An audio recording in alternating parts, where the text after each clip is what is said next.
morning and welcome to Lyfe Wi Fyfe, which is one of my favourite phrases ever.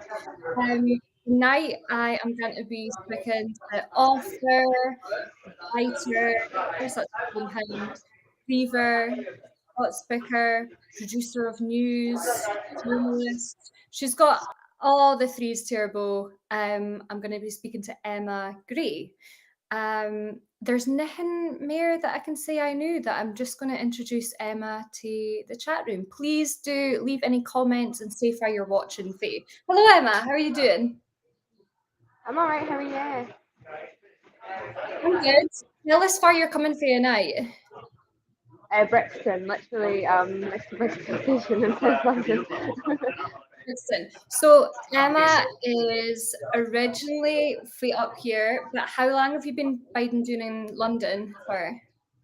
Literally 5 years this week. Half a decade. Okay. Yeah.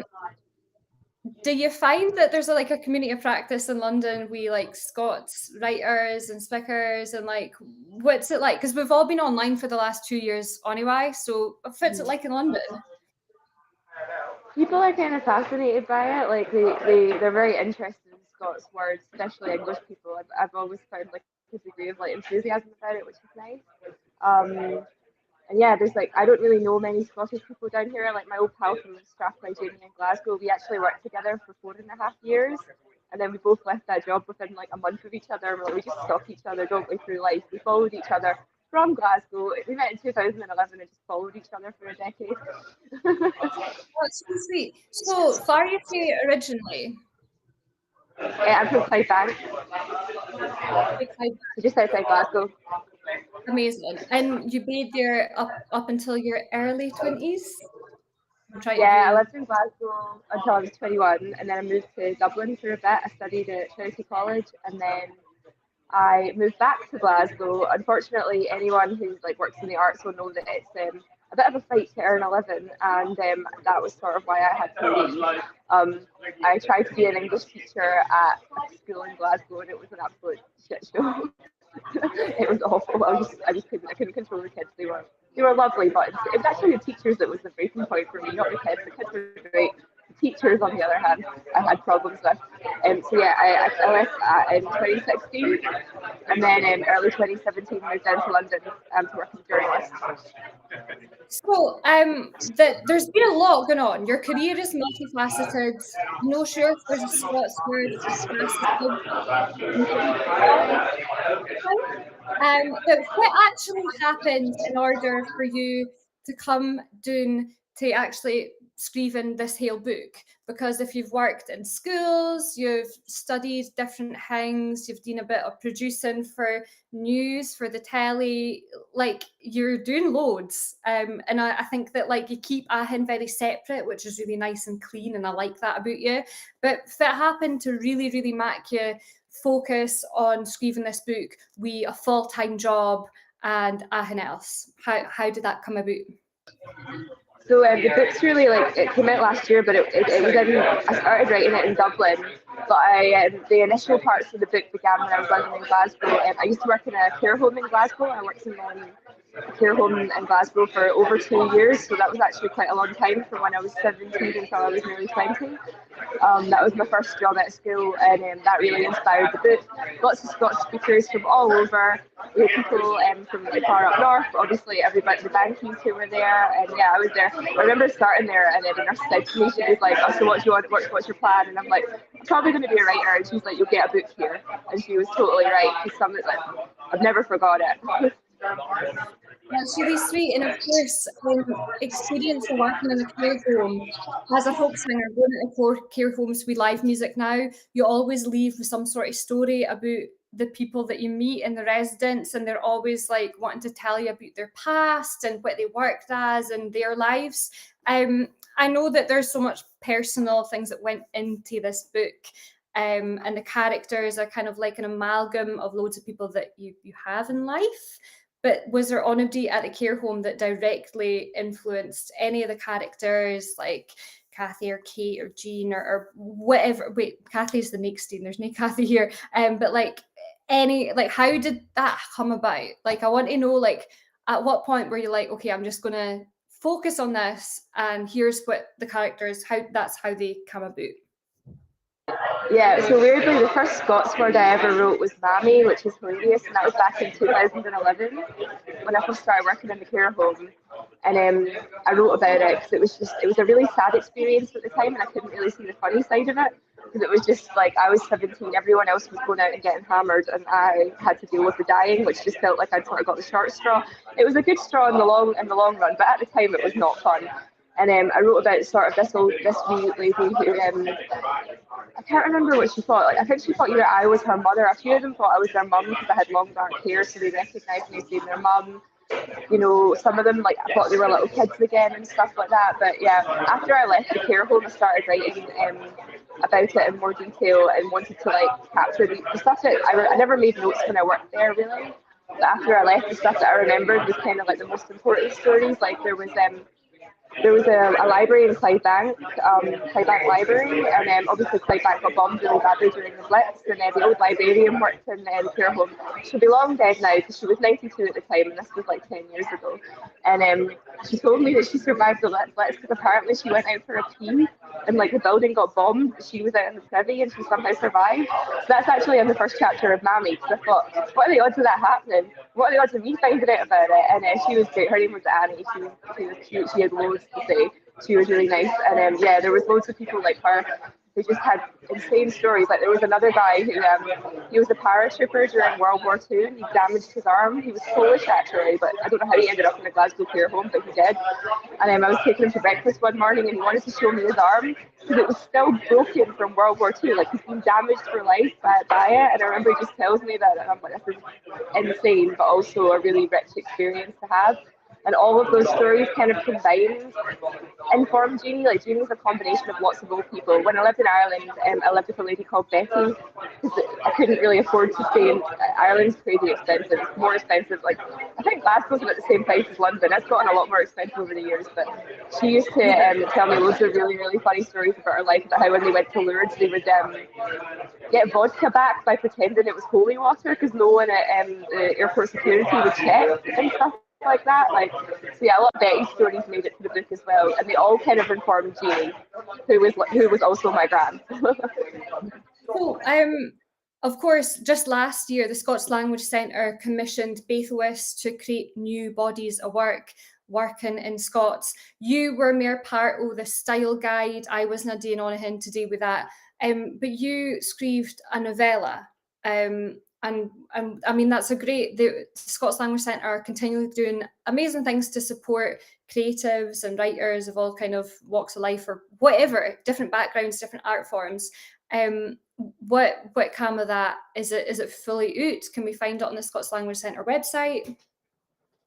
So you can find it on the Scots Language Centre website, but the novella is now a novel. I ended up turning it into a full-length novel. I finished it in New Year.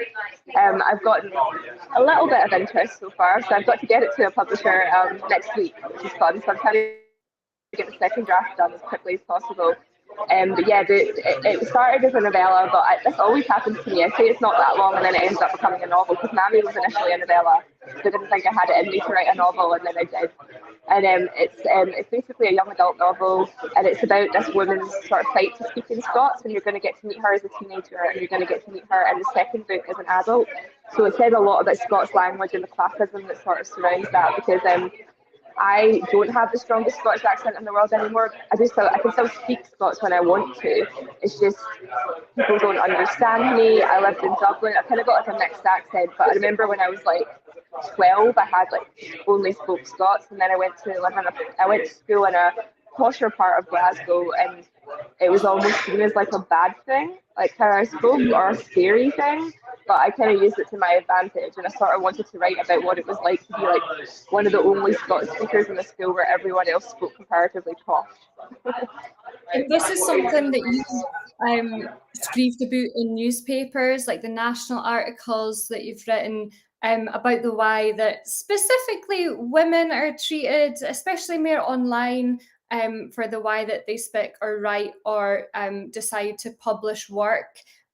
Whether that be singing in Scots or writing in Scots. And I feel like you're part of the group that seems to get it quite a lot. And I just wonder if, you know, when you're writing in the medium but no speaking in the medium as much because you live somewhere else, does that make it harder, or does it kind of like, you know, what do you think about that? I've actually found it like quite easy because I've been writing in Scots for like 10 years. It's been such a long, because I remember someone, like one of the people who got really angry at an article I wrote for the National left me a bad review on Amazon saying she's just jumping on the Scots bandwagon, and I'm like, dude, have you any idea how long it takes to write and publish a book? I didn't just pull this out my arse, like seriously. But yeah, like it's been, so because of my job, I work with video footage now, so I don't really have to write as part of my job. I used to be a journalist, like a written journalist full time. Now I just do it freelance on the side, and my main full time job is journalism, but it's in television. So I'm working with film footage, which is fascinating because we have an archive that I work with from work, and I've looked up like loads of like the Queen and Clyde Bank and stuff like that. We've got all the old footage that you can go in and look at, and no one's seen it for years, which is really fun. And we're closing down all like John Brown's shipyards and all that, which has been really cool as a writer to actually go and see it. So yeah, my writing, when I actually sit down to write, unless it's a journalism article, I'm writing in Scots. So most of my writing is actually in Scots these days, but that's quite a recent thing.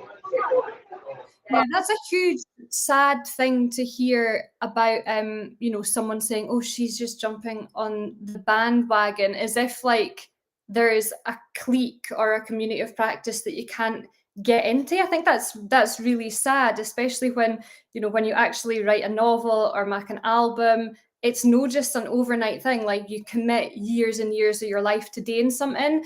And I think that there's so much cynicism that's gone about. And I feel like it's really sad that when you're trying to straddle two different careers, one which is, you know, formal written journalism that is in English for broadcast, and then a writing career which is in Scots and it's much more personal, it's really difficult. It must be really difficult to separate them out. And of course, I'd love to see more Scots articles. Years and years ago in the National, there was a weekly column in Scots. In the P&J, Robbie Shepherd has got the Doric column. That's amazing, but it's just like it's not normalised still. And in this week's National, Michael Dempster screeved a Hail, you know, feature and in Scots, and I was really glad that he did it in Scots, because that's kind of like the why that we had the interview. But yeah, it's really interesting the fact that you've had all these different things that have fed into your writing career, but so many kind of roadblocks in the why. And as artists, we all have different roadblocks. Like I feel like, I mean, I'm just going to like breach in right now just to look at some of the comments. I'm so sorry, John, but Emma is a super busy queen. She has just come to work and she has been kind enough to give us her time. She's in a pub right now, so you're going to hear some background noise. I'm really sorry, but hopefully you can still hear what we're saying. And to Marshall, hi, it's too quick to understand for me. Sorry, peace and love. Good life, I'm leaving. Well, Marshall, you can actually watch back and you can like buffer back the why. So if you're not understanding the first time round, you can go back. Yeah, hey Bruno from Dijon in France. Yeah, really excited that you've all tuned in. We're going to look at this back. It's going to go live on the Hands Up for Trad YouTube and Facebook page. So as I was getting back to this, as a creative, you're on Twitter, you have to use social media, you come home from work and you've been staring at a screen all day. How do you stay motivated? Because I see that you're up really late at night working and writing, and I find the inspiration strikes. Understand that it strikes at different times of the night. My neighbours didn't like it when I'm singing past 7 o'clock. But how do you keep motivated? And how do you manage to take care of yourself? Because it seems like Biden in London, it's a really fast-paced life that you lead. And if you want to follow Emma on social, she's on Twitter, give her a wee follow. She's on Instagram and all. But how do you take care of yourself while being creative at the same time? It's hard. Like it's like sheer determination. I think I do have to make sacrifices. Like I definitely, since COVID happened, it's been a good thing for me. So I only have to go into the office 3 days a week. 2 days a week I work from home. So in those work from home days, I can stay up a bit later and write and get up at 9 o'clock in the morning instead of 7:30. So that's an hour and a half that I've gained in writing time. So for me, the COVID was really good in the sense that I was able to find that extra time to write because I had nothing else to do. So in the evenings, I would have a quick little nap after work, refresh my brain, and then I was on the Scots. And that's kind of how I've continued to work. Like tonight, I'll go home, have a wee bite to eat, have a wash, and then we'll continue editing. I do a lot on my lunch breaks as well, but I am fortunate that I think I'm at my most productive ever right now, purely because my job doesn't involve writing words, it's cutting up footage, so it's completely different. So it's a little bit easier on me than it was before to actually balance the two. But yeah, it's a lot of determination. That is really, really exciting. I love that. And of course, yesterday was International Women's Day, and there's so many great Scots makers and writers, screevers, poets, all that kind of stuff. But like, I think we should probably address the playing field, because there's a load of great male writers that seem to be getting a lot more support for publishers and support for PRs and support in the industry. And I feel like it feels like still a wee bit off kilter, and we're no like quite there yet with supporting our women writers. Do you have anything to say about that?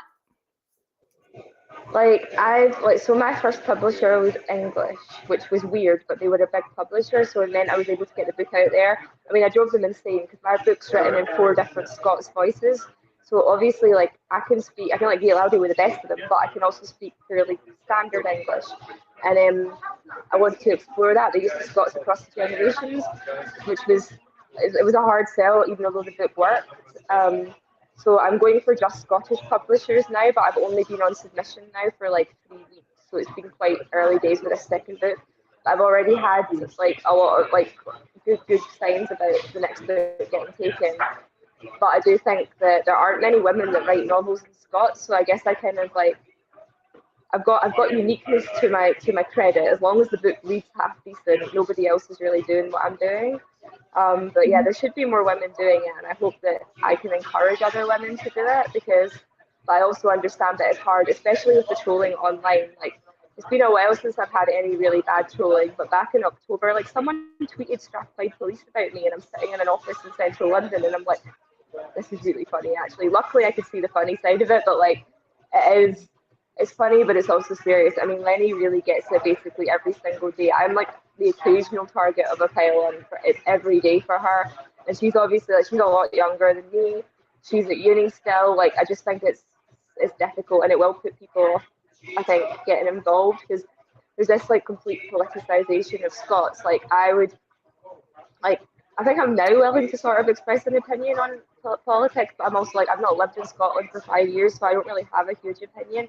Like, I'm happy to say I voted yes in 2014, but you know, I've not lived there, and Scotland's politics don't really affect me, because like, realistically, doing what I do, I couldn't make a living in Scotland, unfortunately. It's just not feasible right now, and you know, and that's kind of the way the cookie crumbles, unfortunately.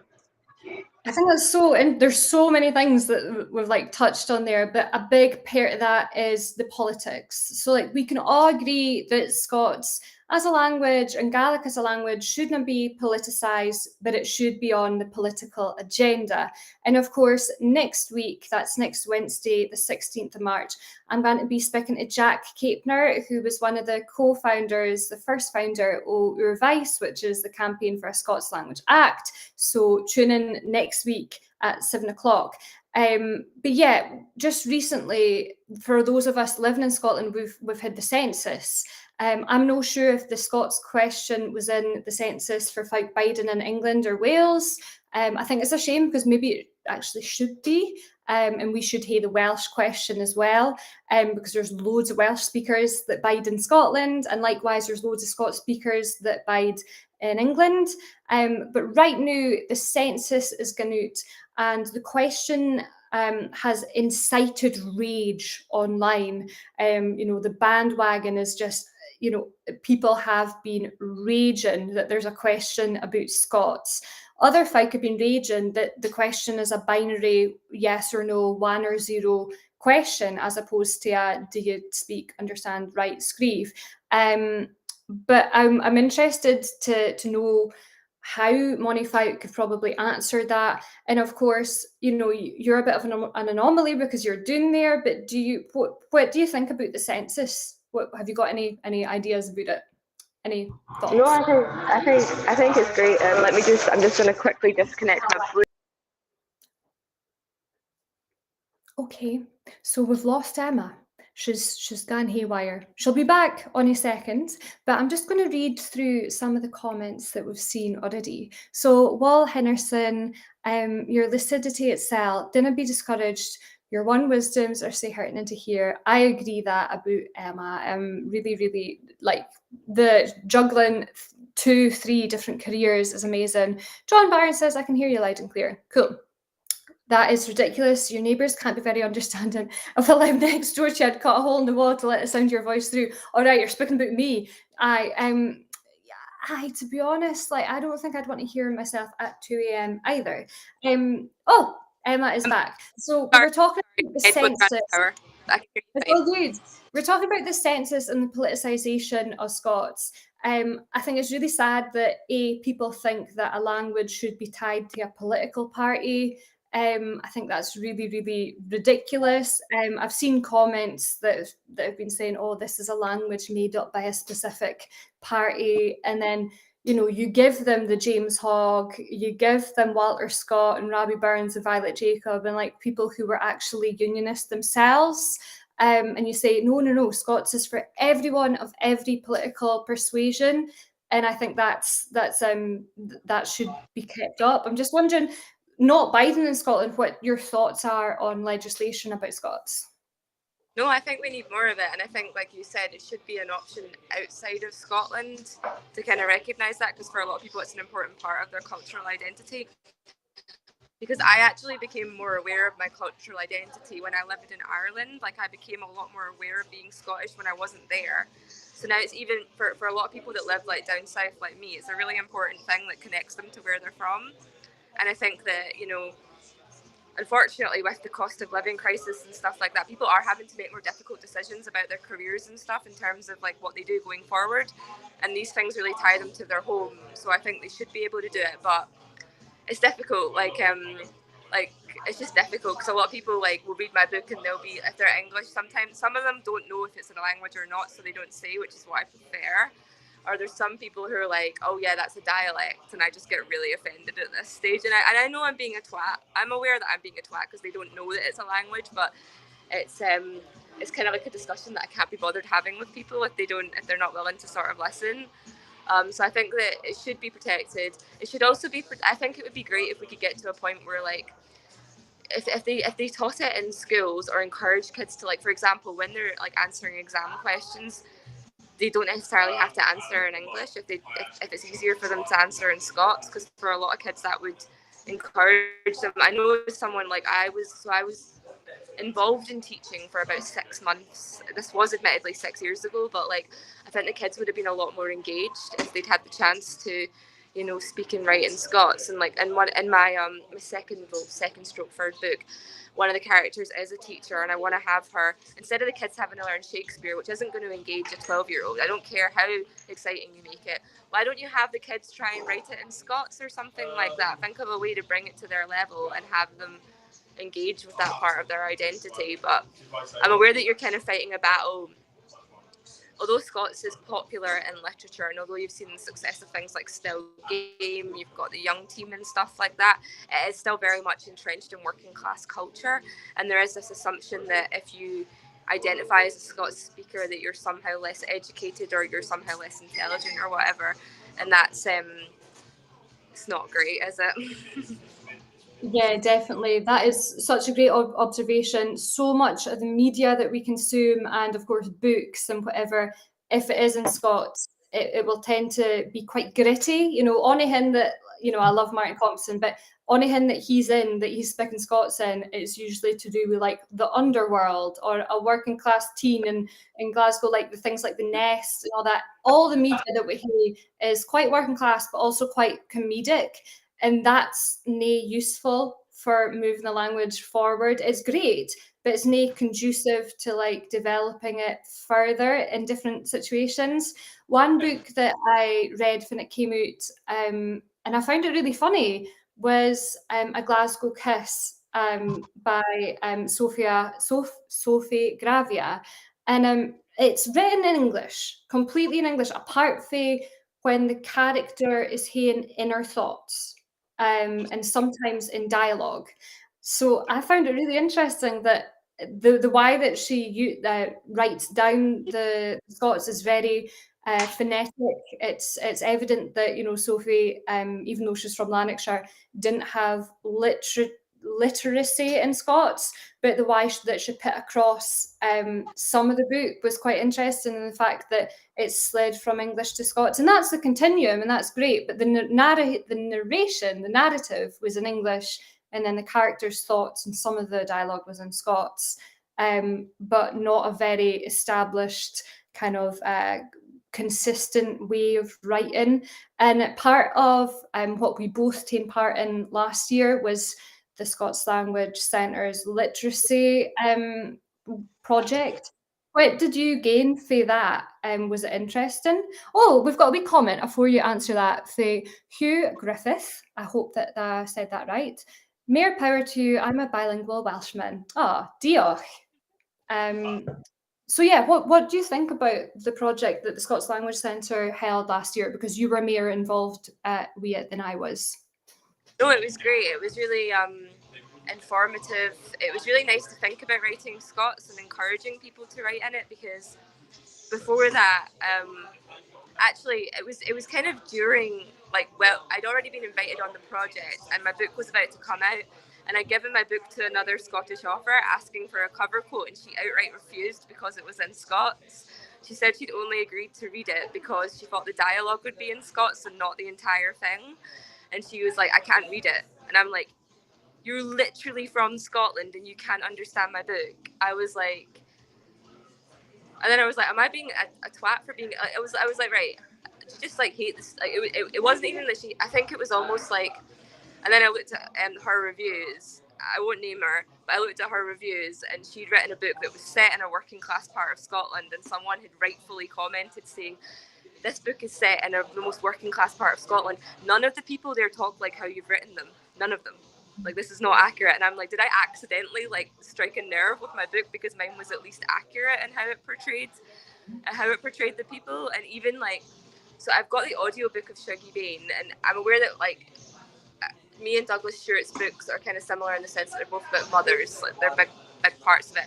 I've not listened to the entire audiobook. I'm working my way through Billy Connolly's Windswept and Interesting right now, but I'm so, like I said, I'm very busy. I work 9-hour days, and that's not including writing, so I'm constantly on the go. So for me, getting time to listen to stuff's quite hard. But obviously his book is only the dialogue that's in Scots, and I do wonder if it would have been as commercially successful and won that big prize if it had been entirely in Scots, because I feel like things like that are like entirely like inaccessible to somebody like me. I think what I'm doing is niche, and because it's niche, it'll have a degree of success. But in terms of having that big literary success, it's probably not going to happen for me, which I'm totally fine with. Like, I feel like what I'm doing is culturally important, and it's not really been done before, least of all from a women's point of view, because, you know, if you think of Scots authors, you think of Burns, you think of Irvine Welsh, you know, and now you're going to be thinking of Graham Young.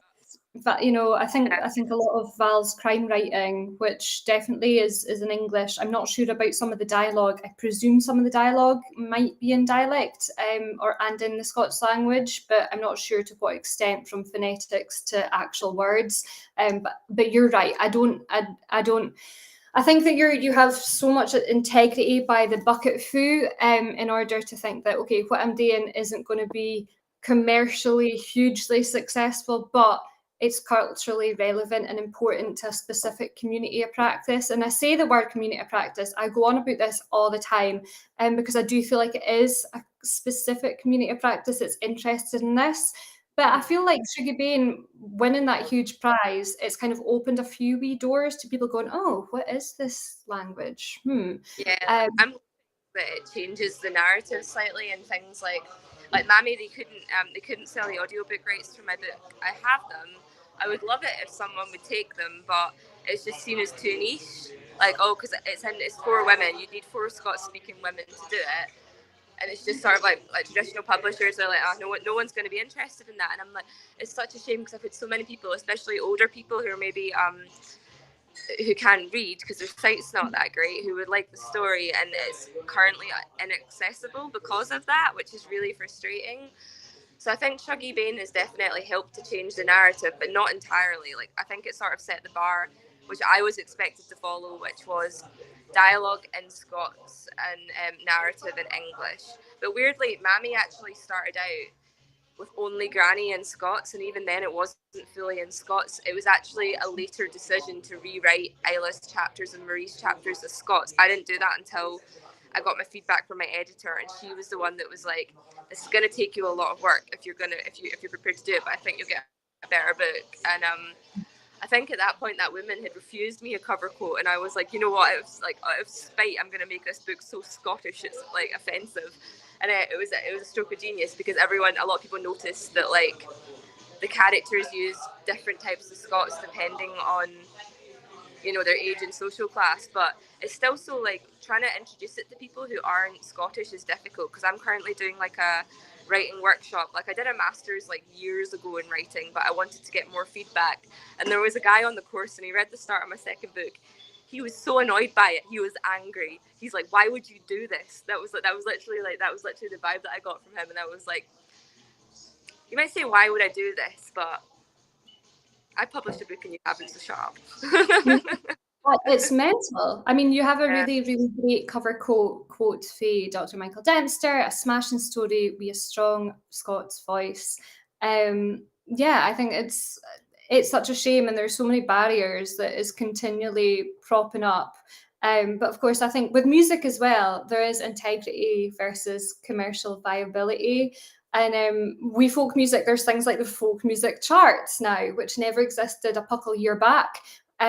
Whereas when you release a book and it goes into the world market, like is there like a Scots book chart, and is that Scots language based, or is it just general Scots based? Because, you know, when I was at school, when we did the Scots poetry, it wasn't a Scots poetry, it was poetry written in English by a human who happened to be born in Scotland.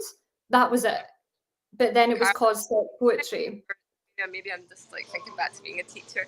Like, I think that there's no Scots, as far as I'm aware, there's no Scots book chart, because there aren't enough Scots books to even justify that. It's just books in Scotland and how popular they are.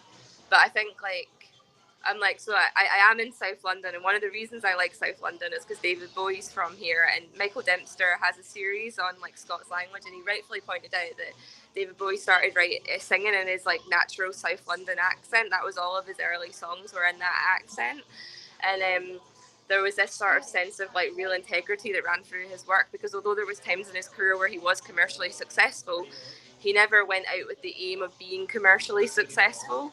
And I think that, you know, I want to tell the stories, like, because a lot of my stuff is informed by reality. It's informed by things that I've experienced, people that I've met. Like, there's someone who's a character in my next book, and he knows he's a character in it, and he's like, "Can I swear?"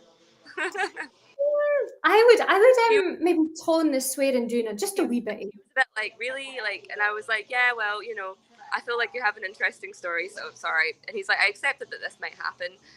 But yeah, I think that if you meet people in life, like even the old people in the care home and stuff, it's like, you know, I want to capture a sense of what it means to live in this time, and because we are living through a very historical period. I mean, I didn't plan on being born at this time, but it happened, and now we're living through all these big events. And how do you process that, like, in your language and through your interpretation of the world? Like, I was actually during COVID, I was in Scotland, and I got stuck there by accident. In Clydebank and annoyingly, I got stuck in Scotland completely by myself for 2 months, which was like, I sampled every takeaway known to man in Clydebank over like a 2-month period. It was ridiculous, but some of the stuff was really, really funny. Like there was like a chippy that refused to shut, and I was like, that's the most Scottish thing ever. Like, with their deep fried haggis, and I was like, they should probably be shut.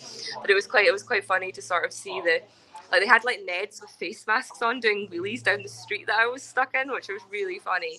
And I remember writing about that and just thinking like how, like, I can't really escape Scotland. Even when I'm not there, I somehow end up stuck there. But yeah, I think like integrity is really important, because I know a lot of people that have set out to write stuff and create, and it's probably the same as a singer. If you go out with the intent of being successful, you're just going to be chasing your own tail, I think. I don't think that it's going to lead to anything worthwhile, because what people want is always changing, and you can't predict what the market wants. Or what they want from you, or their idea of what you have to portray to them. Picked up on a few interesting wee things there. What you were saying about writing for experience and lived experiences and people that you meet. It is interesting, because they people will come in and out of your lives, and then when you write about them, you kind of encapsulate them into your life.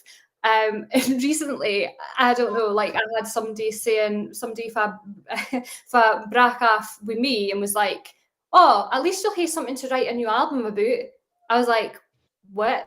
It was like, I was raging, I was pure raging, and I was like, "You're right, I'm going to scream something about you and Max Siller off you."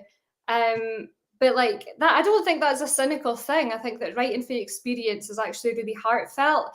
But I did have one wee idea when you were speaking about the rights. I think you should do a Kickstarter for the rights to Mammy. Not the rights, but for an audiobook. Just reading it in my head, I actually still struggle to read in Scots. I still, after 4 years studying Scots song, looking at ballads which are from 13th, 14th, 15th, 16th, 17th century, I still struggle to read, in full Scots, or even just read dialogue in Scots. Yeah. So hearing an audiobook version of Mammy would be amazing. It would be so exciting. It'd be really amazing. But it's just, I think you need to tack it into your own hands and kickstart it. So maybe if you're watching this, whenever you're watching it, maybe it'll already be active by the time that folk have maybe read this. There is a Scots language publication grant, but I'm not eligible, which is really annoying, because I feel like I'm doing something that's really culturally important to Scotland, but I'm not eligible because I live in England, which is just like, but I'm aware that this is like a unique situation, because I don't really know any other like Scots novelists who happen to be in my position, but Scottish publishers can apply on your behalf. So I'm hoping that I can sign the second book, and once I sign the second book, I can give that publisher, who will hopefully be based in Scotland, the rights to Mammy's audiobook, and that maybe they can do something with it that way. So I think it will hopefully happen, but I also feel quite bad, like I don't want to like ask people for money, because I did crowdfund Mammy with Unbound, and that was a lot of money that I had to raise through pre-orders, so I don't really want to be doing that again. Like with this next book, and with what I do in future, I want to I do have a lot of work that's available to read for free on my website, lots of short stories. Obviously the Scots Language Centre commissioned all the stuff that came out last year, and I put out a lot of short stories that have been actually down in England, I've had a lot of actors perform stuff in Scots, which has been great. But yeah, I do feel like it would be nice if there was a little bit more Scots Language Centre might be able to help at some point, but yeah, it would be great to get it out there, but I'm facing unique barriers by default of my location. I think that's such a shame, but also you shouldn't feel too worried about crowdsourcing continually. I know some musicians who are, well into their careers, they're guy established, they're maybe in their late 30s, early 40s, and they still crowdfund their albums and their new projects and their existing projects. And I don't think it should be on him to be worried about or ashamed about, or feeling like, you should be self-sustainable, because at the end of the day, with things like Spotify and maybe the same streaming services that audiobooks are put out on, you're no making that much money or seller to begin with. So I wouldn't discount the idea of part funding it, because I'm sure, I would put in a tenner to do it. I think it is still a really good idea, and it's such a shame that there's geographical barriers. I know musicians that have moved. Yeah, I think it's sad. So I'm just looking at some of the comments. John says, we should be proud of our language, the way we speak and embrace it. I would do our best to keep it for dying out.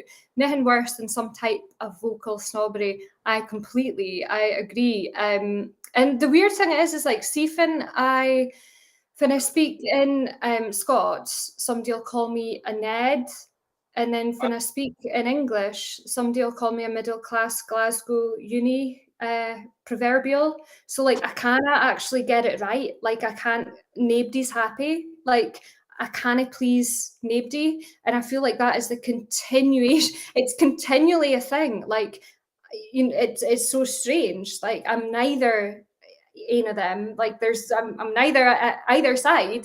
But it's just, I think it's something that we continually hate to ging through. Kathleen says, joined in while this is in progress. Well, you can ging back to the start and see it after. Fae the US and finding this discussion very interesting. Oh, well, that's good. We're not just spicking rubbish. John says, this is for you, Emma. Imagine being stuck in Scotland, monotrippies. So we're just going to wrap up in a wee bit. A huge thanks for your time, Emma. You're a super busy powerhouse woman. When can we effectively maybe think about the second novel coming out? Is there a time frame? I feel like Graham Norton. You know, if I go on to Graham Norton shows and they're like, "When's the next album coming out? When's the tour happening?" I feel like I'm Graham Norton when I'm asking the that earliest question. it will be out is 2023, but I've not signed it yet, so it's just like it's early days, but it is looking good.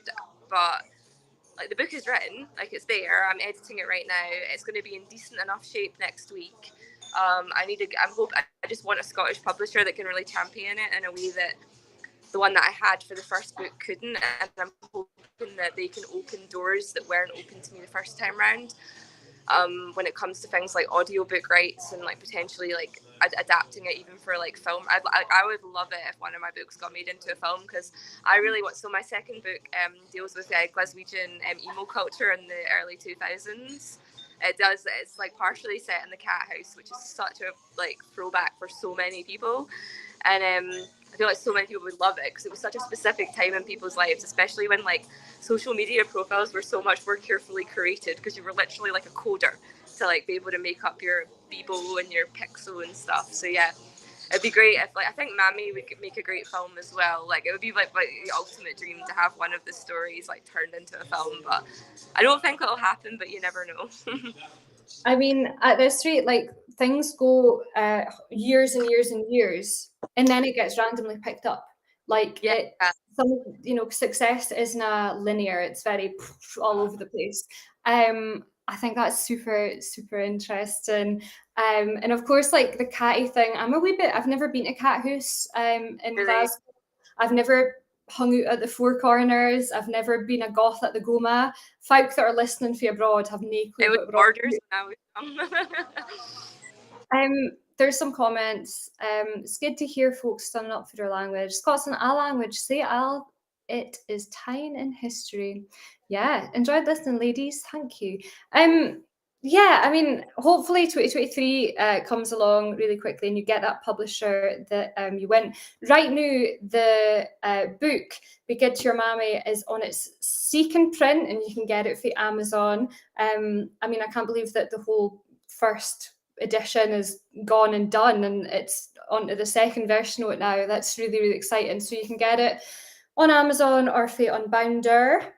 Unbound, you can get it in Waterstones, but they've not printed enough copies again. I'm like, guys, can you help me out here? Because like I don't make much money anyway from this, like really.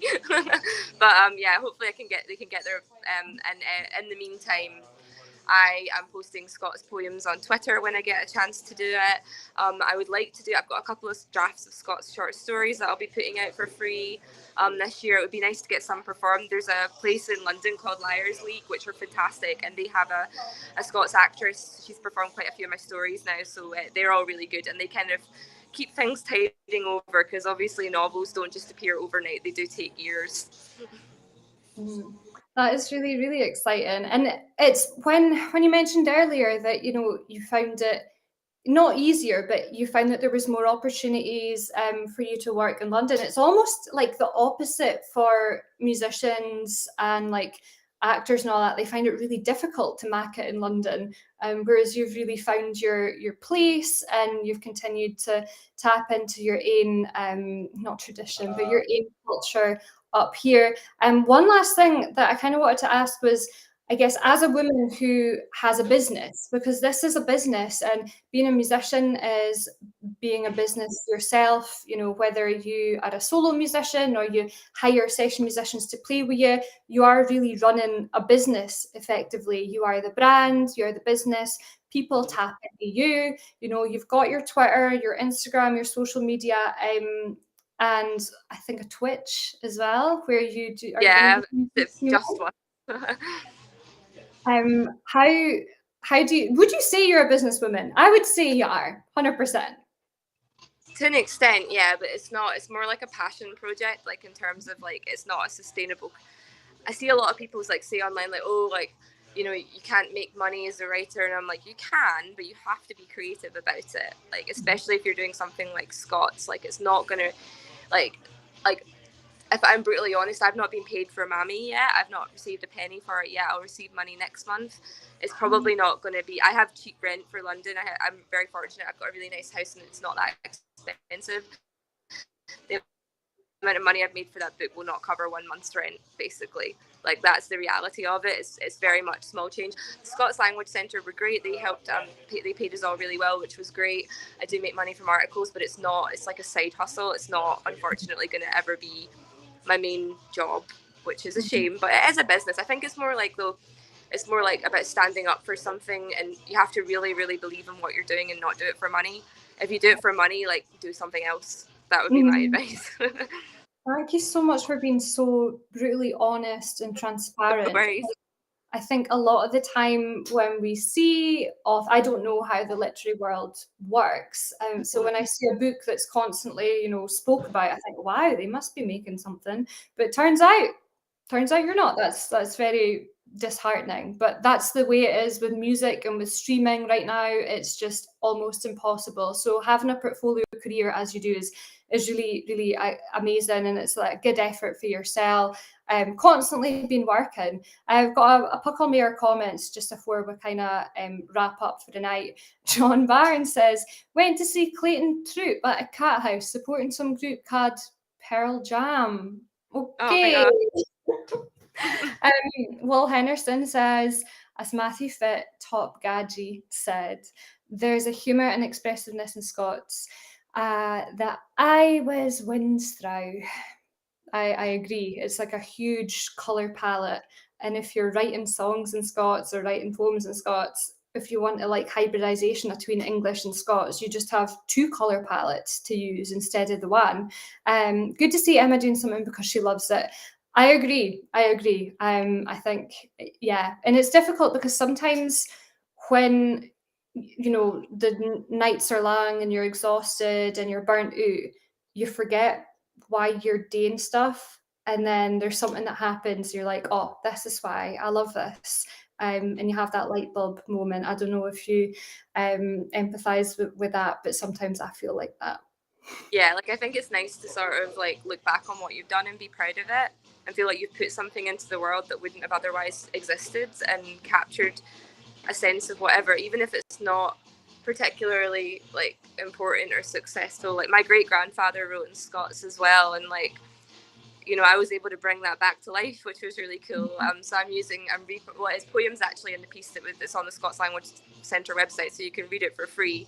And then I found a bunch of stuff that he was writing in Scots from the trenches of World War I. So I'm actually going to be using that in my second book. But I didn't know that stuff even existed until after Mammy was published, because my gran died last year, and then we got this big box, and it was just like he'd written stuff to my gran, and it was like pictures of him as a soldier, and it was like to my bonny lass and stuff like that, which is fantastic. And he survived. I don't know how he survived. Like, clearly, I come from a family of people who are difficult to kill, because he was there for 4 years and somehow survived. That is a story in itself. I would read a war story just like that. That's absolutely amazing. Like, it feels like we have you've already had, it feels like your career has just been spanning for years and years and years. Yeah, I think that there's more to hear for you. I'm really excited for everything that's happening. Have you got any last words? No, just thank you so much for having me, and for everyone who's really nice about my work. Like, I think I need the boost in the support of like Twitter and stuff to keep me going, because it is lonely and it is isolating. And there was a point, especially in, I think it was about 2018, where it was like, what are you doing? Like, you are making yourself miserable. But the annoying thing was, I remember it was like late 2018, and I signed the deal for Mammy in the January 2019. But at that point, I was kind of like, this is exhausting. It's taking a lot of mental. Like, I'm at the point now where I've actually seen some results, which has spurred me on to do more. And I think if that continues, that would be great. If I can just publish books for the rest of my life in Scots every couple of years, that would be amazing. And if people want to read them, even better. That is really exciting, and you're so full of integrity. I would love to see you. Did you do like a wee book tour for Mammy at all? Did you go around No, and did? never. I only signed like a very small number of copies when I was up in Scotland in August, but I'm hopefully going to go up to Edinburgh pretty soon. Just really when I can get the time. Well, it's not like I can't get the time off work. It's just sort of getting up to Scotland and like arranging it. Like, I do want to go up more. Unfortunately, COVID kind of stopped that, because I could go up to Scotland for like the weekends, and then COVID happened and everyone's travel plans went to pot. Well, I would love to see a wee reading or something. A reading will be good to your Mammy, just the first few chapters, and maybe a little sneak peek or number 2 in Glasgow or in Edinburgh or in Aberdeen or somewhere. So I think like there's so much things that we can hear for you, but I wish you all the best, and thanks so much for coming on the night and giving us your time, even though you've got no time, you're living on borrowed time. I really appreciate it. So Abby that's tuned in to Lyfe Wi Fyfe, I was actually thinking that maybe this should be called Fyfe Style, like lifestyle. Maybe that's a better thing. I'm gonna vote for the original name. Okay, fair enough. Thanks to Fyfe that have tuned in. Next week, we're going to be speaking to Jack Capner. That is really, really involved with the Plight for a Scots Language Act. He's a really interesting fella. He is for Edinburgh. He sings a wee bit. He does a bit of poetry. His main thing is working with policy, working with the government and all. He is the brains in Urvice. And I'm going to be interviewing him on, going forward, what we're going to do with legislation with Scots, so that we can, maybe have more mainstream broadcasting in Scots, as well as really, really cool, exciting things like this. So tune in next Wednesday at 7:00 and all. Thanks so much for the comments. It's been on Hands Up for Trad. Please do check Emma out on Twitter and all the other social media channels. You'll ken Fashes on Twitter because she's got a blue tick. So it's at Emma Grae. I'll never live this doing. Right. You will get one. Like, I don't know why they're so bad. Like, they're so like, I don't know what's wrong with the Twitter people. I think hell will freeze over before they give me one. Like, I think well. Well, you no, they win it. Right. I am going to say a huge thanks again to Emma. Thanks to Simon Toomer at Hands Up for Trad, and see you all next week. Bye.